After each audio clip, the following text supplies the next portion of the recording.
We love supporting and promoting the creators of musical theater throughout the world, and we would love to have your support as well. Go to musicaltheaterradio.com and click on the Become a Patron button because a supportive community is a strong community. Welcome back to another episode of Be Our Guest here on Musical Theater Radio. I am your host, as always, Jean-Paul Jovanoff. When you are listening to a Sondheim musical, I'm going to assume most of you don't think to yourself, what if Donna Summer had played Mrs. Lovett and Sweeney Todd had a disco beat? Well, thank goodness for all of us, my two guests this week did think of that. Let's meet the two people who conceived the CD Losing My Mind, a Sondheim Disco Fever Dream, Joshua Hinck and Scott Wasserman. Scott, Joshua, welcome to the show. Thank you so much for having us. Awesome. So I start every one of my interviews exactly the same. I ask for a 30-second bio. So Scott, who are you in 30 seconds? I am from East Hampton, Connecticut, and I am a musician. I grew up playing piano and trumpet and studied music composition in college and moved to New York City after I graduated and started working on the development of new musicals. And since then have been an orchestrator and electronic music designer for Broadway shows. Very succinct, like 26 seconds. Like I practice. You work in music, right? You got to have it timed perfectly. So nice. We'll save your 4 seconds till the end of the show if you want to add anything. I'll think about it. Cool. Joshua, 30 seconds. Who are you?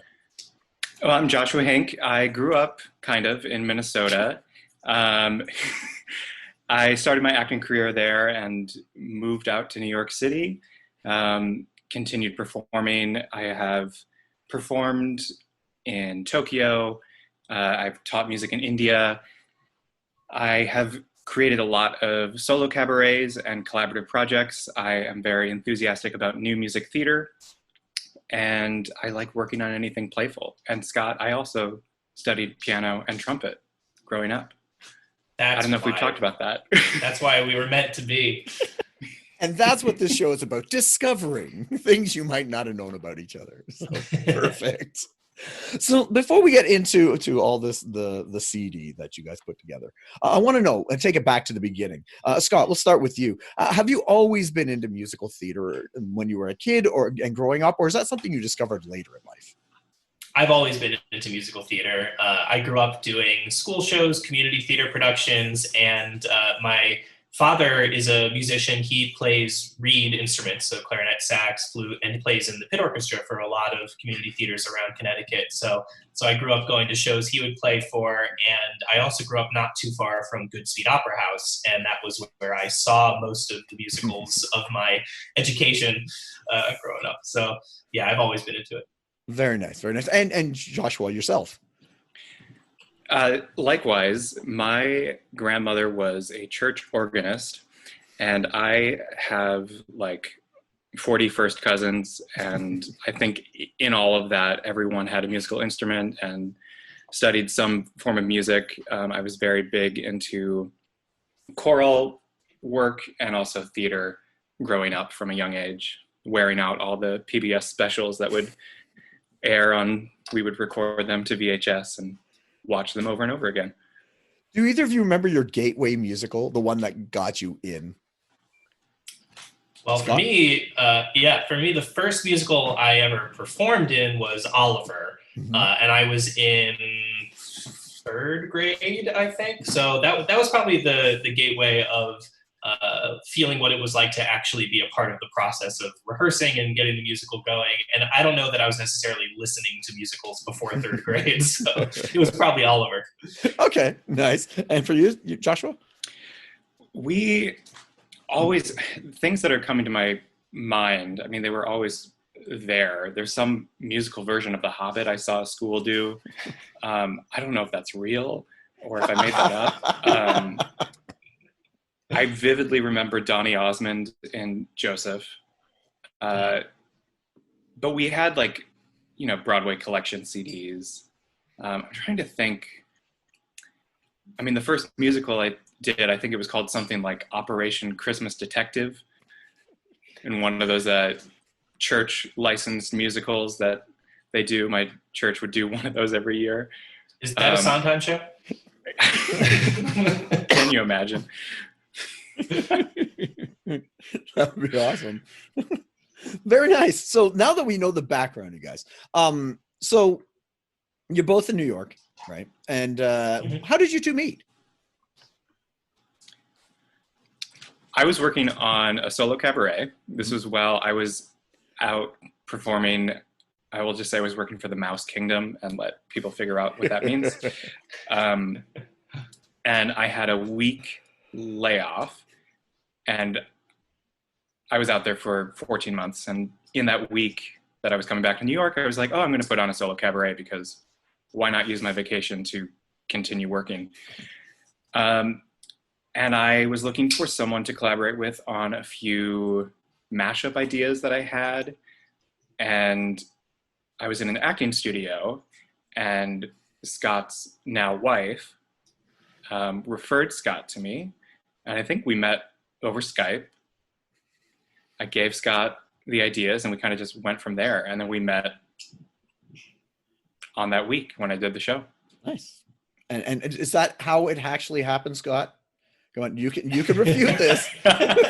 We're gonna find out we're gonna dig deep into the dark secrets here. That is how it actually happened. Okay. Yes. My wife, Meghan, she connected us, and I had been doing some arranging for not necessarily for like solo cabaret shows, but just for like some cruise ship gigs and things like that, but never anything that was like a really creative mashup. You know, it was always just like a standalone arrangement of an existing song that needed an orchestration or something. So when I got on Skype with Joshua, he was talking about doing mashups of the Mary Tyler Moore theme song with Pippin, you know, like those ideas really excited me. And it's been an amazing collaboration ever since. My God, if you have a copy of that somewhere, I want to hear it. We sure do. And I think the fun thing is, like, there was a time difference, and this was getting down to the wire. And I was working with my director. We were like, oh, I feel like we need one more thing. And I think Scott had done 2 other arrangements, if I'm remembering correctly already. Yeah, you did the opening and then a different mashup. And it was like, can we do Shaka Khan and Donna Summer and the Mary Tyler Moore theme? And I think Scott did that all and got it to me within a day. Wow. And I was like, okay, great. Those are in my freelancing days. You know? Are there any other 70s TV show mashups we should be looking for in the future from you guys? Like, do we have like Dragnet? No, Dragnet's a late. WKRP, that's a song I love. So we'll just leave it at that. You never know. Okay. I know. I don't want you to ruin anything, but it's in the pipeline. Okay. I mean, TV themes are a rich vein to explore there. They are, totally. And they're so good. Awesome.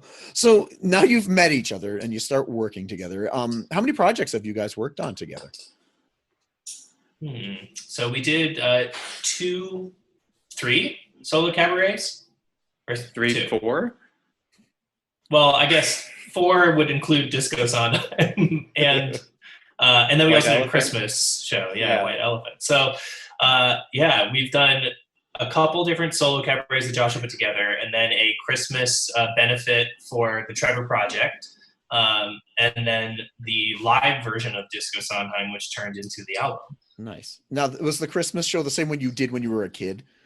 Because that was awesome. No, but definitely influenced by my childhood. Nice. And my strange family. Nice. We also worked on musical and concert. A mutual friend of ours, Joel B. New, his musical To Hell and Back. Mm-hmm. You did the orchestrations for that? Right, I did orchestrations, and Joshua was a singer in it. Mm-hmm. Cool. So you're together, you've been doing stuff. What was that eureka moment when you thought, you know what, let's combine the legend Stephen Sondheim with the defunct dance craze of the late 70s, early 80s disco? I mean, it happened a couple of years ago. I was in a basement at work, and I had been looking for something to do next. I was kind of looking to commemorate a moment in my life, have a little Saturn Returns party, and do something combining things that I loved. And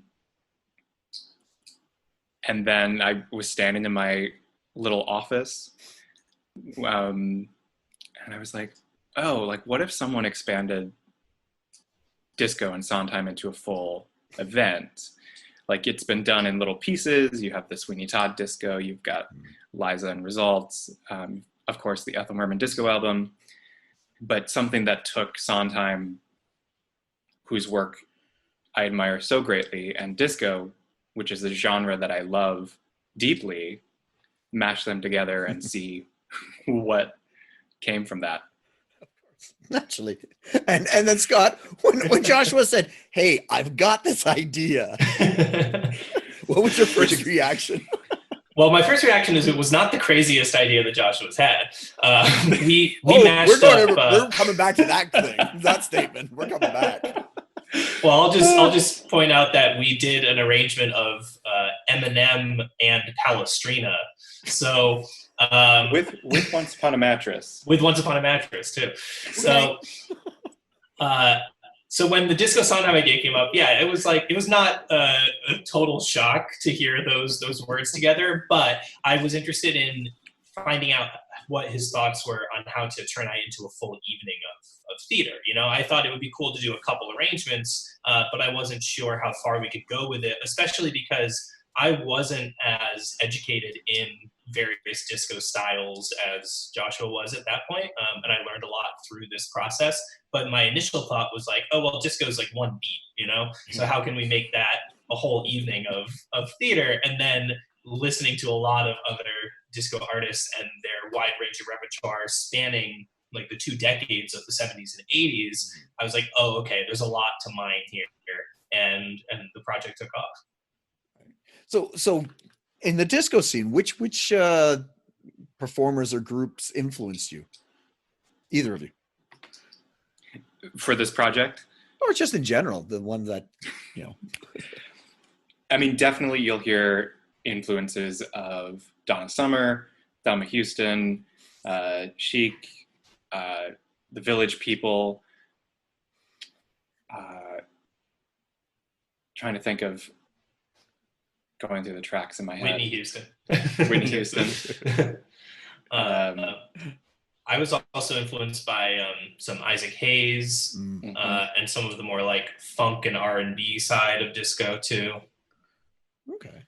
All right. So now you have this concept. You have this idea. Now you got to go through the canon of Stephen Sondheim and pick these songs. Did you already have some in mind, or did you literally have to delve a little deeper and listen to them to see which ones might work?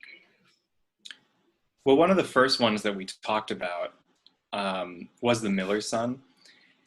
And one of my favorite disco tracks of all time, just for the absurdity of it, is MacArthur Park. Have sung that too many times at karaoke. And so that was like the first one that we were revolving around in the conversation of, okay, so we're looking at it through this lens. And from that, we kind of sussed out what we wanted for orchestration and what we wanted. That began to give us more of a roadmap for the rest of the arrangements. Right. I think the Miller's Son MacArthur Park idea was really about like taking that form of some kind of a slower intro that reminded people more of the original version of the song. And then when the energy amps up with the kind of patter quality of the lyrics in that song, that was where we knew like a beat could come in, and we had the word dancing handed to us by Mr. Sondheim to throw in there as our like moment when the beat drops. So that was a really like natural arrangement idea. And then from there, we started talking more about mashups rather than just standalone songs in a disco arrangement. And the mashup conversations were more revolving around themes in lyrics and also themes in what the characters were desiring in any given moment in a Sondheim show, and how we could combine like, you know, Mrs. Lovett's By the Sea as her like flirtation with Sweeney Todd with Philia's Lovely from A Funny Thing Happened Away to the Forum, because those characters are kind of doing a similar thing in that moment, and we could put those songs together over a disco beat, of course. Nice. Now, when you're putting this together, did you have to get permission to use these songs, or did it fall under a certain legal, I don't know what the word I'm looking for is, because I know like parodies, for example, fall under a different, legal thing. Yeah, so we went through a pretty lengthy process of cataloging everything in the arrangements that we were referencing, figuring out which publishing houses those rights were held by, and also where the mechanical rights would eventually be, and getting all those things coded. And so we had all that information, how many seconds we used something throughout the evening. And it was quite a few months of a process of emails back and forth. And at this point, like, I was performing on a cruise ship in the Mediterranean, but still, emails were going back and forth between these houses, and I would check up and then we'd follow up. And eventually it got to the stage where they were like, okay, we're sending this on to Sondheim. Please send us everything. We did that. And then we had to kind of create this package for him to listen to. One of our performers sang along to like a MIDI orchestra of The Miller's Son and sent that along. And then we also sent the opening, and then we got an email that was like, all right, Steve says yes. Well, the email actually said, like, wow, this never happens. Steve said yes. Yeah, Joshua, I think you're underselling that. That's the one you should be answering with. Now, did it shock you, or were you surprised? Were you actually worried that it might fall through after all this work? I think we knew that there was that chance. Yeah, Scott, do you want to?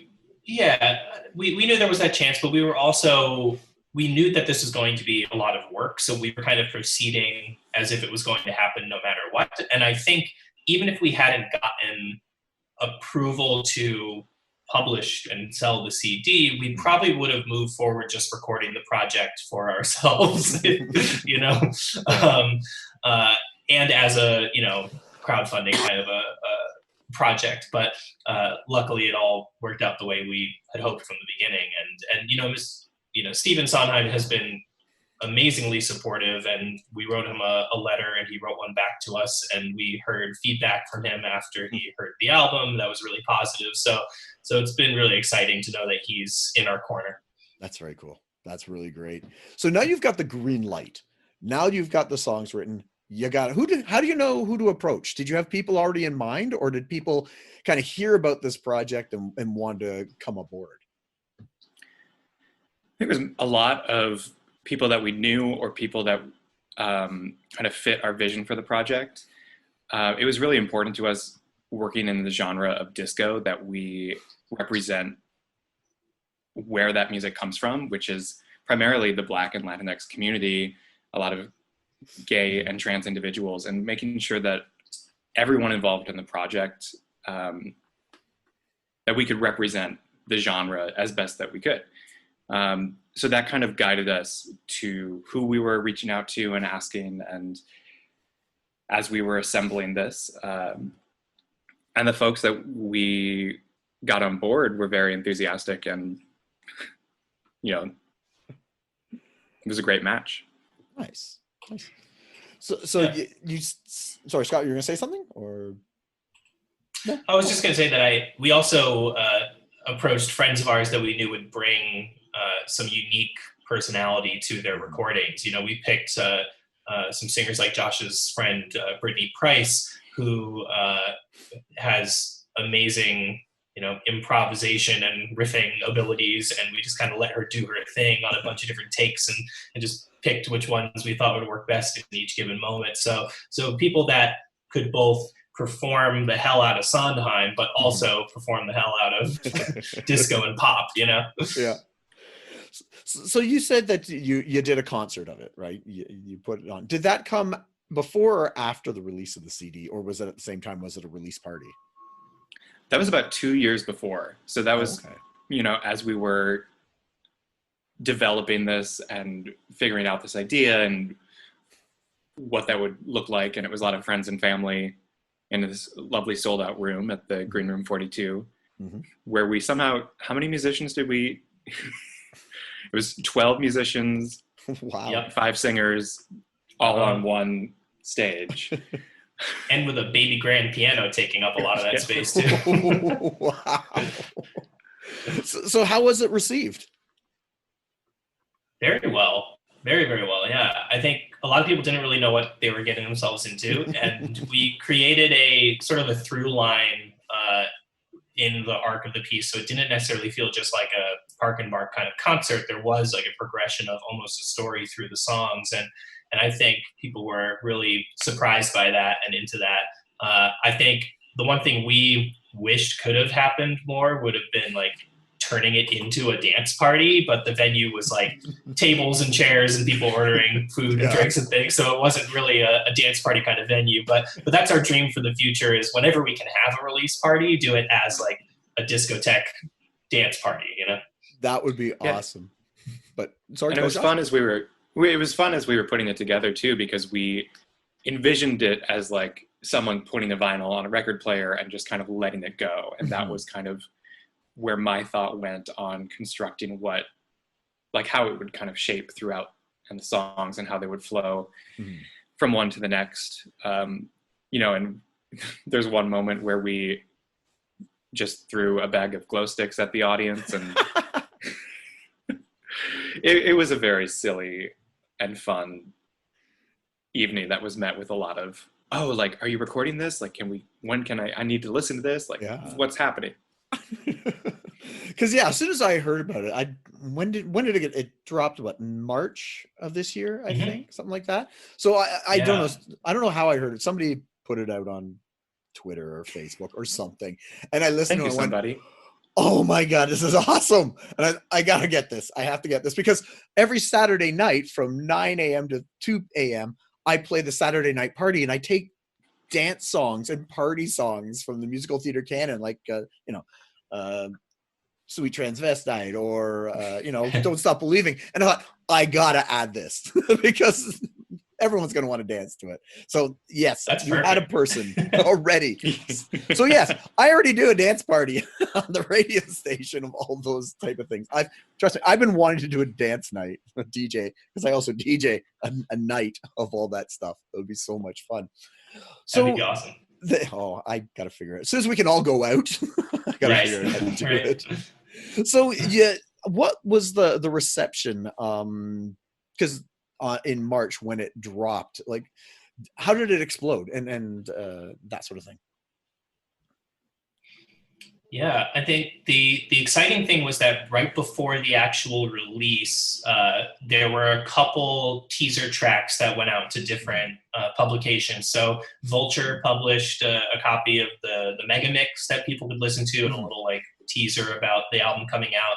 Playbill put out a track, Broadway World put out a track, and we started hearing some excitement and buzz just from those individual snippets, and people started sharing those. So then when we were able to release the full album, it was really cool to see those people who had been excited about the individual tracks go, oh my God, this is a whole thing. So yeah, we've got a great response, and we're really thrilled that everyone loves it so much. And obviously it came at a strange time because it was right after the Broadway shutdown, and people were feeling very uncertain.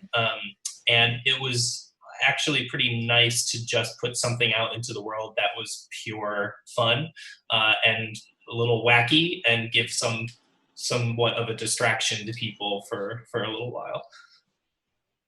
Yeah, definitely. We need something like that. And yeah, you came at that perfect time where we can just enjoy ourselves, dancing by ourselves at home, but we're having a little bit of fun with it.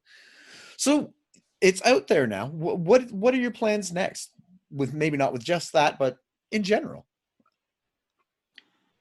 Well, we're definitely having conversations about when we're able to gather again, what is a way that we can both celebrate the release of the album and then beyond that, and kind of see where that road goes. In terms of like other things, of course, everyone is living in this uncertain time, and like I had a show canceled. I know Scott's had many things postponed. If you want to speak on any of that, but yeah, I mean, I was working on a new Broadway show, Diana, about Princess Diana, and we were in the middle of previews when the shutdown happened. So everything was literally put on pause, and we have no idea when we're going to be able to get back into the theater and officially open the show. And then, like Josh was saying, there's other projects that I was involved in that have been canceled or postponed as well. So, you know, I'm trying to figure out how to work within this digital landscape that the arts are transferring to now. And I'm doing a lot of video and audio editing work of people that are recording things remotely in like their individual homes, and then need to be combined into like a choir performance, those kinds of things, and still developing musicals as much as they can be developed, doing virtual readings and score preparation, electronic music design, virtual orchestrations, that kind of thing. But it's definitely different.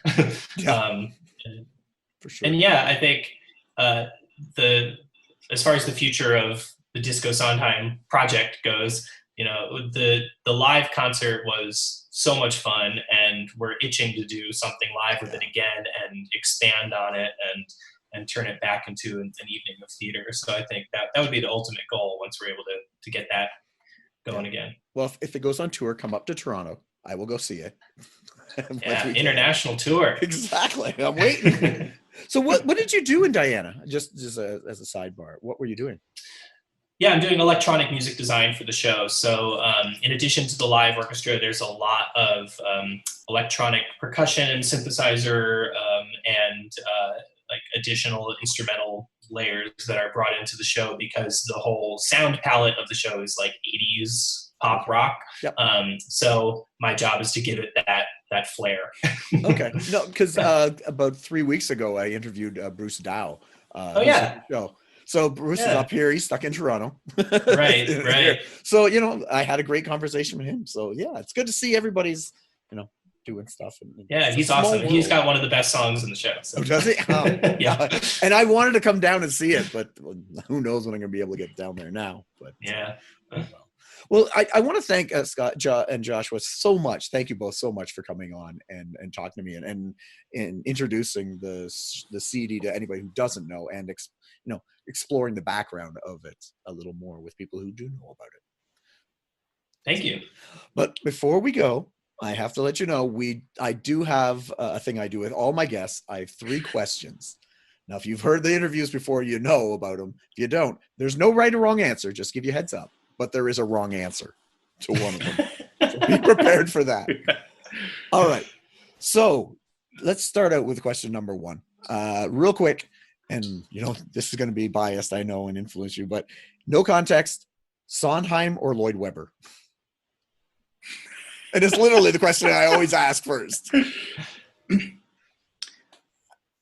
I think they both have a place in musical theater. Yeah. That's my pageant answer, and I will say Sondheim. I will say Sondheim, but also that the first show I ever saw on Broadway was Phantom of the Opera, and it blew my mind. Yeah. So I do love Lloyd Webber too. This one has no right or wrong answer. This is more of an opinion one, but it's kind of stacked in your favor of which one it was going to be, probably. So correct answer in the first one. Okay, question number 2 is going to be broken down in little segments. So just off the top of your head. So the question is, I'm going to list some musical genres, and you let me know which musical theater master might be best to work with them. So if I said funk, who do you think? I have to say David Yazbek. Okay. I would want to hear...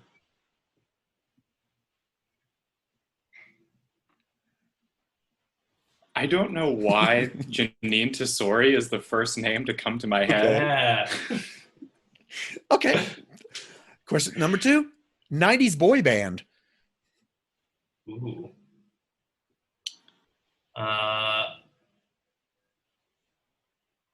I'm going to go with, let's see.